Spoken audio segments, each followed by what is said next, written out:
Disclaimer. This content is a work of fiction. This story is not based on real events or actual legal proceedings.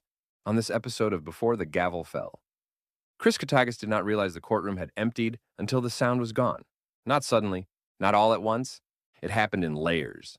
First the papers, then the chairs, then the footsteps. Each sound peeled away quietly, as if the room were shedding people, the way a building sheds heat after sunset. By the time Chris looked up, the gallery was empty. The jury box sat vacant, its wood polished smooth by years of elbows, hands, and waiting. The clerk's desk had been cleared. The bailiff's chair stood pushed in. Only the judge remained, seated, reading, unhurried. A small lamp cast a soft circle of light over several thin folders Chris had never seen introduced. No court reporter remained. No microphone was active. The room felt paused. Not adjourned, paused. Chris stood slowly, aware of how loud the movement sounded in the silence. "Am I free to go?" he asked. The judge did not look up. "Yes," he said. Chris waited. That answer felt incomplete, like a checkbox marked without context. "That's it?" Chris asked. The judge turned a page. "That's all there is," he replied. Chris took a step forward, the echo of his shoes sounding too sharp. "What was this?" he asked. "Jury selection, observation, some kind of review?" The judge closed the folder he was reading. "All of it," he said, in sequence. Chris felt a tightening in his chest. "Was there ever a case?" he asked. "There was a docket," the judge replied. "There were entries." "And a verdict?" Chris pressed. The judge stood. "No," he said. "There was a conclusion." Chris frowned. "That's not the same thing." "No," the judge agreed. "It's more efficient." The judge stepped down from the bench. As he did, Chris noticed details that hadn't registered before. The edge of the bench was worn, not from age, but from frequent movement. The seal mounted behind it was newer than the surrounding wall, its surface brighter, its screws less settled. "Where are the transcripts?" Chris asked. The judge stopped walking. "That's a careful question," he said. "There should be transcripts," Chris continued. "Questions were asked. Answers were given." "There are records," the judge replied. "Transcripts imply continuity." The judge moved behind the bench and opened a narrow door Chris hadn't noticed before. "Come with me," he said. Chris hesitated, then followed. Beyond the door was a long, narrow room with lower ceilings and cooler air. Shelves lined both walls from floor to ceiling, packed with boxes and folders, arranged with precise indifference. Dates, numbers, names crossed out rather than redacted. "This is where proceedings end," the judge said, "when they no longer need to be understood." Chris stepped closer. Folders were thin. Some held a single page. Others contained documents that stopped mid-sentence, paragraphs ending without punctuation. "What happened to the rest?" Chris asked. "They weren't required," the judge said. "Required by who?" Chris asked. The judge met his eyes. "The record," he said. Chris exhaled slowly. "You talk about it like it's alive." "It doesn't need to be," the judge replied. "It only needs consistency." Chris pulled a folder partially from the shelf. Inside were notes, partial exchanges, marginal annotations with no author listed. One page was blank except for a single stamp.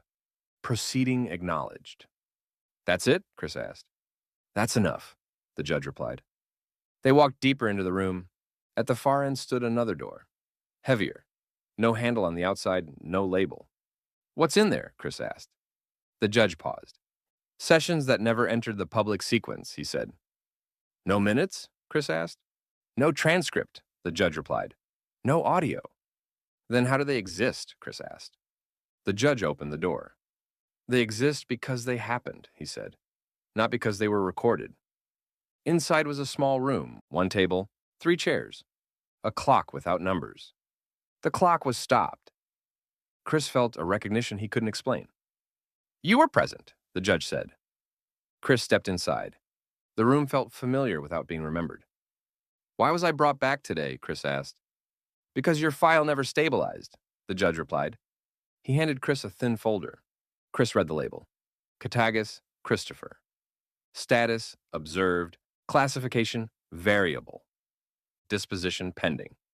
"Pending?" Chris said. It was, the judge replied. He took the folder back and stamped it once. Closed. There, the judge said. Now it's complete. Chris felt something settle, not relief, not fear, finality. So I was never on trial, Chris said. No. Never a juror. No. Never accused. No. Chris looked around the room. Then what was this? The judge leaned against the table. This was verification, he said. Of what? Chris asked. That the system still functions, the judge replied. That anomalies can be identified. And removed? Chris asked. The judge didn't answer. They returned to the courtroom. On the clerk's desk sat a small object. Metal, dull, familiar. The nail clippers, no tag, no receipt, no explanation. They were never confiscated, the judge said. They were retained. Chris picked them up. They felt lighter, as if something had been taken without leaving a mark. His phone vibrated. Final entry logged. Record status, closed. Further action, none. Chris stared at the screen. None. Does it ever reopen? He asked. Only when something refuses to fit, the judge replied. Chris nodded. That's why I was here, he said. Yes, the judge replied. You noticed. Chris walked toward the exit.